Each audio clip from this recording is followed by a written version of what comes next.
السلام علیکم دوستانو ویلکم ټو انګلیش وذ ولی. نن به موږ تاسو WH کوېسچنز د کو دا هغه سوالونه دي چې WH کوېسچن سره شروع کیږي.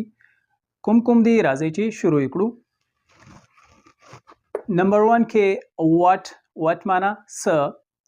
what are you doing تاسو س کوي.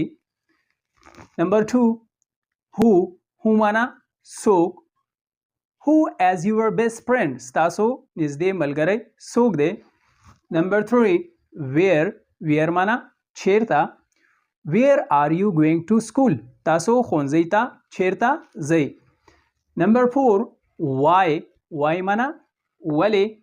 why are you late تاسو ولې ناوخته کړه. نمبر 5 whom معنا د چا د پاره موږ استعمالو. For example, whom do you want to meet تاسو چا سره ملاویدل غواړئ. نمبر 6 which معنا کوم یو. For example, which color do you like کوم رنگ تاسو خوښوئ. نمبر 7 how WH question نه دی او WH question ګڼل کیږي. For example, how old are you ته څو کلن یې. نمبر 8 when معنا کله.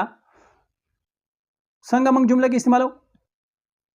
when do you go to school ته سکول ته کله ځې. نمبر 9 whose معنا د چا. For example, whose pen is this دا قلم د چا دی. مو کو خوښ شوي نو لایک او کمنټ او سبسکرایب مو هیر نشي. تر بله ویډیو الله فامان.